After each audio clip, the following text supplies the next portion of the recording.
بسم اللہ الرحمن الرحیم. السلام علیکم ناظرین, میں ہوں آسمہ شرازی. پروگرام ہے فیصلہ آپ کا. اسلام آباد سمیت ملک کے 11 اضلاع جو ہیں ان میں سمارٹ لاک ڈاؤن ہے, اور وہاں پہ اسکولوں کی جو چھٹیاں ہیں وہ بھی 11 اپریل تک ایکسٹینڈ کر دی گئی ہیں. اسلام آباد میں جو شرح ہے اس وقت کووڈ کی, کرونا کی, وہ 10.25 سے بڑھ چکی ہے.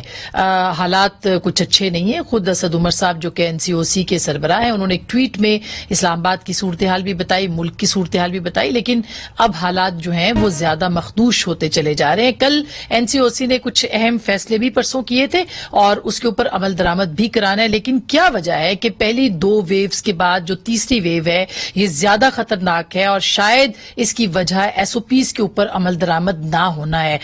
حکومت کتنے مؤثر اقدامات کر سکتی ہے, کتنے کرنے چاہیے تھے نہیں کیے, اس کے حوالے سے بھی بات کریں گے. اور اس کے ساتھ ساتھ کچھ معاملات ویکسینیشن کے حوالے سے, جو ڈریپ نے ایک ویکسین منگوانے کے حوالے سے قیمتوں کا تعین کیا, اس کے اوپر بھی بہت اعتراض کیا جا رہا ہے, اس کے اوپر بھی بات کریں گے. اور حکومت 3 نئے آرڈیننسز لا رہی ہے, جس میں ایک اسٹیٹ بینک سے متعلق ہے, اس کے اوپر بھی تنقید کی جا رہی ہے, متنازع ہے, اس کے اوپر بھی بات کریں گے. بہت سارے موضوعات ہیں, سیاسی بھی ہیں, غیر سیاسی بھی ہیں, لیکن موضوع اصل جو ہے وہ کووڈ ہے. اور اس وقت ہمارے ساتھ موجود ہیں NCOC کے سربراہ اور پاکستان کی وفاقی کابینہ کے منصوبہ بندی کے وزیر جناب اسد عمر صاحب. السلام علیکم اسد صاحب.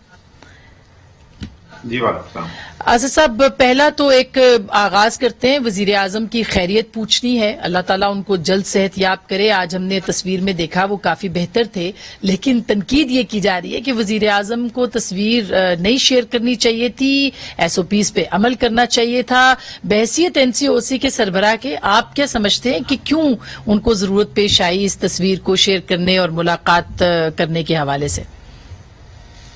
پتہ نہیں جی, میں تصویر تو انہوں نے نہیں شیئر کی, تصویر تو کسی اور نے شیئر کیا جائے گا, PM نے تو نہیں شیئر کی. کام وہ کر رہے ہیں, کام کرنے میں کوئی حرج بھی نہیں ہے اگر آپ پراپر احتیاط کے ساتھ اور جو پروسیجر ہے اس کے مطابق کریں. بہتر یہی طریقہ کار ہوتا کہ وہ باہر اگر ہوتے, بالکل کھلی ہوا میں ہوتے تو پھر بالکل سیف ہوتا. ابھی وہ جو تصویر میں نظر آ رہا ہے, لوگ 20-25 فٹ دور بیٹھے ہوئے, ماسک وغیرہ سب نے پہنے ہوئے, لیکن یہ بہتر ہے کہ وہ بند کمرے کے اندر ایسی میٹنگ نہ ہو. گڈ. پرائم منسٹر کے بھی فیس بک سے ٹویٹ ہوئی تھی, وہ شیئر کی گئی تھی, لیکن پھر ڈیلیٹ ہو گئی. بہت اچھا ہوا. اصل تو SOPs کے اوپر سوال ہے, کیونکہ دیکھیں پہلے مرحلے دوسرے مرحلے میں NCOC کی ہم تعریف کرتے رہے ہیں, کرنی چاہیے. بہت اچھا کام کیا آپ لوگوں نے, لوگوں کو خبردار کیا, ایسے اقدامات کیے کہ وہ زیادہ نہیں پھیل سکی لہر. لیکن تیسری لہر جو ہے, خاص کر کے یہ کہا جا رہا ہے کہ UK اسٹرین ہے, لوگ باہر سے آئے, ان کا خیال نہیں رکھا گیا, ان کو چیک اپ ایئرپورٹس پہ نہیں کیا گیا, اس کے بعد یہاں پہ پاکستان کی عوام کو سمجھانا ظاہر ایک مشکل کام ہے. تو کیوں یہ تیسری لہر اتنی خطرناک ہے, اور کیا کیا ہونا چاہیے تھا جو کہ نہیں ہو سکا؟ جب پہلے اس کا جواب دینے سے پہلے ذرا سا دیکھ لیں کہ دنیا کے اندر کیا ہوا. UK اسٹرین آیا, برطانیہ کے اندر پھیلا, اور جو پوری سردیاں اس نے وہاں پہ تباہی مچائی وہ ساری دنیا نے دیکھی. اس کے بعد وہ یورپ کے اندر پھیل گیا, اور آج کی صورتحال بھی چند دن پہلے فرانس میں کمپلیٹ لاک ڈاؤن کی طرف وہ جا رہے ہیں, اور دوسرے ممالک کے اندر. بنگلہ دیش میں پچھلے چند ہفتوں کے اندر کیسز جو ہیں وہ 4 گنا سے زیادہ اضافہ ہو گیا. بھارت جہاں پر کیسز جو ہیں 9-9.5 ہزار یومیہ پر آ گئے تھے, وہ کل جو ہے وہ 47,000 سے زیادہ وہاں پہ کیس ہو گئے, یعنی 4.5 گنا, تقریباً 5 گنا اضافہ ہو گیا ہے کیسز کا. اسی طریقے سے پاکستان کے اندر کیسز جو ہیں وہ تیزی سے بڑھتے ہوئے نظر آ رہے ہیں.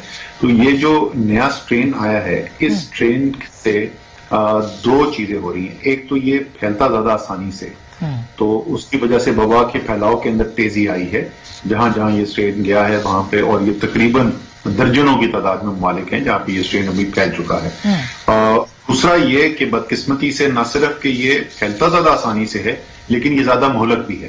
تو اگر آپ کورونا ہو جائے تو خدا نہ خواستہ اس سے زیادہ خطرناک صورتحال پیدا ہونے کی, ایکسٹریم سچویشن میں موت ہونے کی, اس کے بھی چانسز زیادہ ہیں. تو دونوں یہ وجہ ہیں جس کی وجہ سے ضروری ہے کہ ہم پہلے جتنی احتیاط کرتے تھے اس سے بھی زیادہ احتیاط کی جائے. اور اسی کے لیے ہم نے اقدامات پہلے کچھ 10 دن پہلے اٹھائے تھے, پھر ابھی دوبارہ مزید اضافہ کیا گیا ہے. لیکن جو اصل چیز ہمیں دیکھنے میں نظر آئی نا اس کے اندر, جب پچھلے ہفتے تقریباً 10 دن پہلے ہم نے اقدامات اٹھائے تھے اسی کے ساتھ کیونکہ خبریں ہمارے پاس جو آ رہی تھی اور جو دیکھنے میں نظر آتا ہے، آپ کو بھی نظر آتا ہے، مجھے بھی نظر آتا ہے کہ گراؤنڈ کے اوپر عمل درآمد نہیں ہو رہا، تو ہم نے پھر ایک اسپیشل آڈٹ کرایا تھا. اس اسپیشل آڈٹ کے ریزلٹس بھی ہمیں پچھلے ہفتے کی میٹنگ کے سیٹرڈے کو ہمیں وہ دکھائے گئے اور وہی اس کے نظر آیا کہ بہت بڑے پیمانے کے اوپر خلاف ورزیاں ہو رہی ہیں. تو جو اصل چیلنج ہے وہ تو ٹھیک ہے، ہم نے اقدامات تو کر دیے ہیں اور مزید اس کے اندر سختی آ گئی ہے، لیکن ان کا فائدہ صرف اس وقت ہے کہ جب انتظامی ڈھانچہ جو ہے وہ بھی ان کے اوپر عمل درآمد کرانے میں کامیاب ہو. لیکن سب سے زیادہ اہم یہ ہے کہ لوگ خود اپنی احساس ذمہ داری کے ساتھ فیصلے کریں. اچھا، یہ جو آپ نے یو کے اسٹرین کی بات کی، اس سے پہلے جو اقدامات تھے اس پہ 300 لوگوں کے اوپر بھی جو پابندی تھی وہ ہٹا لی گئی. مثلا شادیوں کا موسم تھا، دھڑا دھڑ لوگوں نے شادیاں کی ہیں، کوئی ایس او پیز فالو نہیں کیے. تو کیا آپ کو اس کی اجازت اس وقت پابندی نہیں اٹھانی چاہیے تھی، یعنی پابندی رہنے دینی چاہیے تھی؟ اور کیا اب دوبارہ پابندیاں لگ سکتی ہیں؟ کیا لاک ڈاؤن کی طرف ہم بڑھ سکتے ہیں؟ اسما، پابندی کبھی اٹھائی نہیں گئی تھی، کبھی بھی 300 سے زیادہ لوگوں کی شادی، وہ بھی باہر ہو، اس سے زیادہ کی اجازت نہیں تھی. سر 300 کی جو اجازت تھی اس کی بات کر رہی ہوں کہ وہ بھی نہیں دینی چاہیے تھی. اچھا، 300 میں ہمارے خیال میں تو ہمارے ڈاکٹرز ہیں ان کے مطابق 300 تک اگر وہ معاملہ رہ جاتا تو اتنی پریشانی کی بات نہیں ہوتی. ہو یہ رہا تھا کہ اندر بھی شادیاں ہو رہی تھی اور بڑے بڑے جو مہنگے ترین علاقے ہیں پاکستان کے وہاں پر ہو رہی تھی، اور 1500 2,000 گیسٹ کے ساتھ بھی ہو رہی تھی. تو وہ تو بالکل ہی تباہی تھی نا. گراؤنڈ پہ امپلیمنٹیشن ہوئی نہیں، لوگوں نے بالکل فیصلہ کر لیا کہ کورونا ہمارا ختم ہو گیا ہے. تو اصل جو پریشانی پیدا ہوئی، اس لیے میں نے کہا کہ ہم نے فیصلے تو کر دیے اور مزید سختی کے، لیکن جو اصل بات ہے وہ کیا ان فیصلوں کے اوپر عمل درآمد ہوگا یا نہیں. میں آپ کو پتا ہے ہمیشہ جو ہمارے چیف سیکرٹریز ہیں صوبوں کے، ان کی جو ٹیمز ہیں، اسلام آباد کی انتظامیہ جو ہے، ان کی میں ہمیشہ بہت تعریف کرتا ہوں کہ انہوں نے کئی ماہ تک ایک زبردست کام کیا، بڑا مشکل کام گراؤنڈ پہ جا کے امپلیمنٹ کرنا. لیکن ہم نے ہمیشہ یہ دیکھا ہے کہ جب بھی کوئی ذرا سی لہر آتی ہے، اضافہ ہوتا ہے وبا کے پھیلاؤ میں اور ہم سختی کرتے ہیں، تھوڑا سا ٹائم لگتا ہے مشینری کو ری ایکٹ کرتے ہوئے. تو ابھی ہماری امید یہی ہے، چیف سیکرٹری سارے اب کنونسڈ ہیں کہ ہمیں بڑے اقدامات کرنے کی ضرورت ہے. تو امید ہے کہ جیسے جیسے ٹائم آگے جائے گا تو آپ کو بہتر عمل درآمد ہوتے ہوئے نظر آئے گا. مجھے یہ پتا ہے شادیوں پہ، شادی ہال وغیرہ کے اوپر تو کافی کریک ڈاؤن ہوا ہے. اسد صاحب، آپ کی کانسٹیچوئنسی بھی اسلام آباد ہے. اس وقت جو یہاں صورتحال ہے وہ تو بہت ہی تشویشناک ہے. تمام جو ہمارے میڈیکل سٹاف ہے، میڈیکل عملہ ہے، اس کے علاوہ جو ہاسپٹلز ہیں، وہاں جو فیسلٹیز ہیں، مطلب کوئی چیز اویلیبل اس وقت نہیں ہے. خود میرا اپنا ذاتی تجربہ بھی اس سلسلے میں ہوا ہے. آپ کو کیا لگتا ہے کہ فوری اقدامات کے طور پہ آپ کو کیا کرنا پڑے گا کہ یہ سٹریس جو ہے اسپتالوں پہ اور جو عملے کے اوپر ہے یہ کم ہو؟ لاک ڈاؤن کی طرف کیا فوری طور پر بڑھا جا سکتا ہے؟ پہلی بات تو میں واضح کر دوں، کیونکہ ہم روزانہ کی بنیاد پہ یہ مانیٹر کرتے ہیں.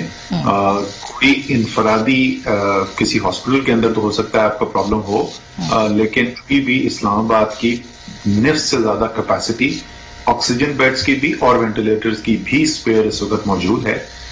جو یہ بھی بہت زیادہ ہے، 40-45% یا 50% جس وقت ہو جائے تو ہم اس کو خطرے کی گھنٹی سمجھتے ہیں. ہم نہیں چاہتے کہ اس کے قریب جائے، لیکن اور اس لیے یہ ضروری ہے کہ جو اقدامات ہیں ان میں اضافہ کیا جائے.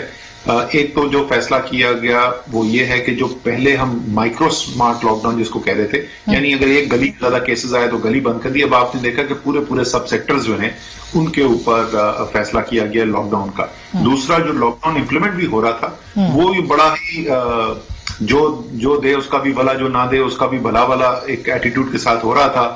لوگ آ جا رہے تھے.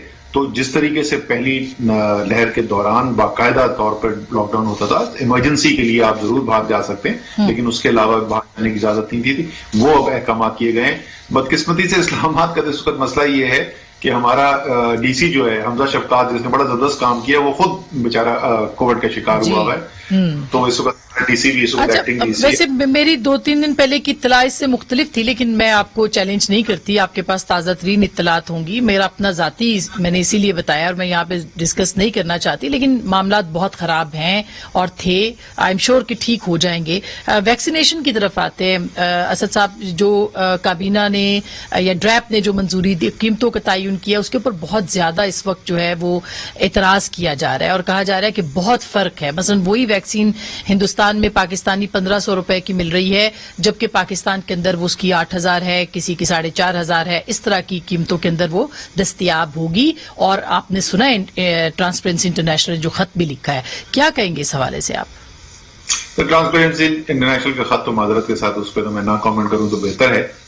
لیکن جو اس وقت تنقید ہو رہی ہے ڈریپ کی، جو پرائس جو انہوں نے فکس کی ہے، اس پہ بالکل آپ درست کہہ رہی ہیں، بے تحاشا تنقید ہو رہی ہے. لیکن وہ تنقید ایک طرف سے نہیں ہو رہی، وہ تنقید 2 طرف سے ہو رہی ہے. اس پہ ایک مجھے تو زیادہ جو تنقید میرے تک پہنچ رہی ہے وہ یہ پہنچ رہی ہے کہ بہت کم کیوں قیمت رکھی ہے. یہ تو ان کی امپورٹ پرائس سے بھی کم ہے اور وہ بیچیں گے ہی نہیں اس کے اوپر. اور اس کا امپورٹر کا بھی کہنا یہی ہے کہ اگر یہ قیمت ہوگی تو میں تو اٹھا کے واپس دبئی لے جاؤں گا، میں وہاں زیادہ پیسہ بناؤں گا. اللہ جانتا ہے سچ بول رہے نہیں بول رہے. لیکن مجھے وہ بشمول میڈیا کے لوگوں کے میرے پاس phone call, WhatsApp messages, ٹویٹیں ہو رہی ہیں کہ اتنی کم قیمت کیوں رکھی جا رہی ہے. اسی طریقے سے بہت سارے لوگ ہیں جو کہہ رہے ہیں بہت زیادہ کیوں ہے. دیکھیں، جو قانون ہے وہ قانون بڑا سادہ سا ہے. قانون یہ کہتا ہے کہ امپورٹ جو آپ کریں گے، کیونکہ اس کی کوئی اسٹیبلش پرائس نہیں ہے، اس کی کوئی مارکیٹ پرائس نارمل نہیں ہے. جو انہوں نے پرائس سیٹ کی ہے وہ اس بیسس پہ کی ہے کہ ان کے خیال میں امپورٹڈ پرائس اس کی کتنی پڑی ہے. اس پہ بھی سوالات ہیں، میں وہ اس بحث میں نہیں پڑھنا چاہتا، بٹ ایک ڈریپ نے کر دی ہے. اب وہ نوٹیفیکیشن ہو جائے گی.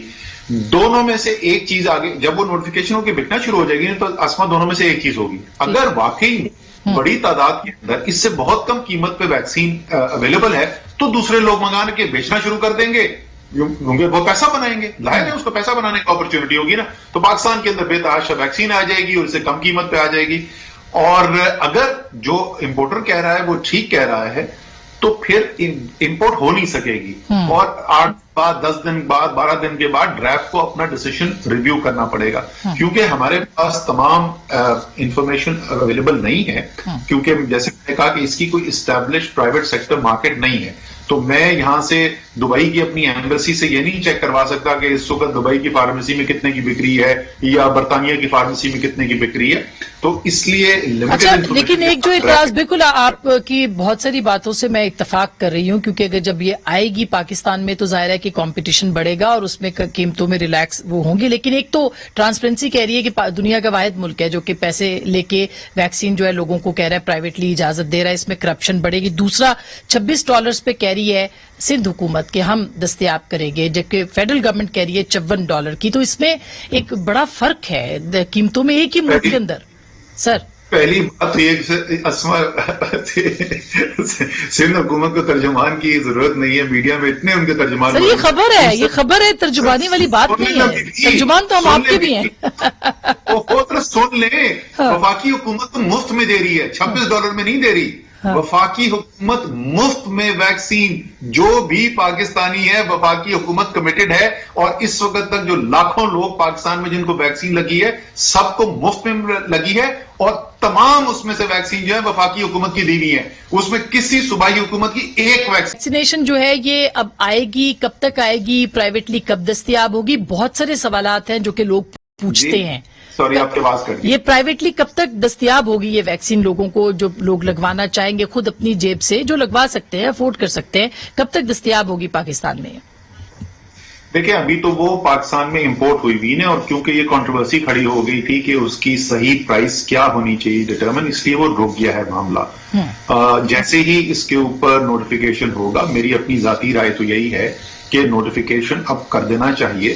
اور جیسے میں نے کہا کہ اگلے 8, 10, 15 دن کے اندر آپ کو پتہ چل جائے گا. ابھی تو گھر پہ بیٹھ کے 2 لوگوں نے ٹویٹیں کی اور ایک طوفان کھڑا کر دیا. اگر واقعی میں وہ صحیح کہہ رہے ہیں اور بہت سستی ویکسین دنیا میں اویلیبل ہے. بائی دی وے، ایک طرف آپ کہہ رہے ہیں کہ انڈیا کے اندر $10 کی اویلیبل ہے، دوسری طرف آپ کہہ رہے ہیں ٹرانسپیرنسی انٹرنیشنل نے کہا دنیا میں کہیں پرائیویٹ سیکٹر ہی نہیں ہے. تو پہلے تو یہ فیصلہ کر لیں کہ ان الزامات میں سے دونوں میں سے کون سا سچ ہے، کیونکہ دونوں نہیں ہو سکتے. دونوں الزامات درست نہیں ہو سکتے. یا تو $10 کی انڈیا میں بکری ہے اور یا کسی دنیا میں کسی ملک کے اندر نہیں بکری.